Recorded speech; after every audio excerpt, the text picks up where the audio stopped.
Hey there, I'm Brandon, and this is the Dirt Church Devotional. So I got two dates I want you to think about. One will probably sound real familiar to you. That's July 4th, 1776. The other one is equally important. That's September 4th, 1783. What are those dates? Well, July 4th, 1776, that's the Declaration of Independence. That's the day that our forefathers signed the Declaration of Independence and delivered it to Britain and said, hey, we're free. That's when we declared our freedom. It's awesome. We celebrate that every year. We just did last week. September 4th, 1783, what's that? Anybody? That's the day that the Paris Peace Treaty was signed. That's the day that Britain actually accepted our resignation from them. That's the day they actually said, okay, you are a free nation. Between 1776 and 1783, between the time that we declared our freedom and the time that the rest of the world recognized that we actually had our freedom, was almost 8 years. And in that time was a big bloody war and a whole bunch of little battles. Now, some battles we won and some battles we lost, but fortunately, because our forefathers stuck to it, we won the war, and we were recognized as a free nation. Why do I say this? Because from the time that you declare your freedom from sin, your freedom from Satan, you declare your allegiance to Jesus Christ and your freedom until the time that you end up going home to heaven, there's going to be a battle. There's going to be a war. There's going to be lots of battles. There's going to be a war because the devil doesn't like losing anybody. He wants to get you back. It's not that he cares about you. It's that he hates God, doesn't want God to have somebody else with him.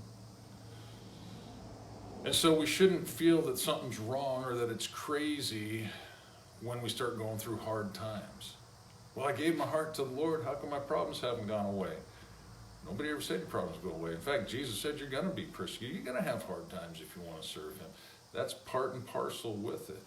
It's called sanctification. It's that time where we separate ourselves from sin to God. And it's that time that God purifies us. That's that time in between the declaration and the realization. But it's worth it.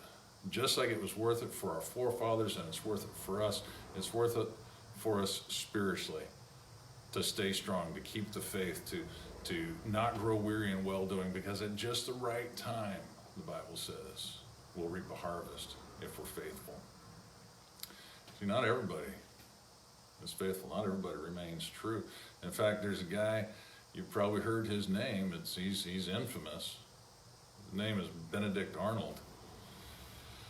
He's a traitor. He's a turncoat. He had been an American, he was actually an American hero, war hero of the Revolutionary War. But he didn't get the attention he thought he should have got. He didn't get the praise and the accolades from the American people, from the generals and whatnot that he thought he should get. So he turned coat and went and fought for the British. You know what happened though? He was promised a whole bunch of money and he didn't get it. He wasn't welcome in America anymore because he was a traitor, and guess what? He wasn't embraced in Britain after the war. When he went over to try and live in London, nobody liked him because nobody likes a turncoat. You know what? You give up on the Lord, you turn your back. Not a good thing. Now you come back. God is gracious and merciful. Come back. But don't think the devil's going to be celebrating your arrival. He doesn't care about you. He just wants to hurt God. So, all in all, to end this on a high note, to end this on a special, good, celebratory note, if between the time of declaration till the time of recognition, you have hard times, you're in good company. It's well worth it. Stay strong, stay faithful, reach out, get with other people, build one another up, encourage one another. Have a fantastic day. Keep the faith. Lord bless you. If you like this, share it. If you don't, I won't know anyway.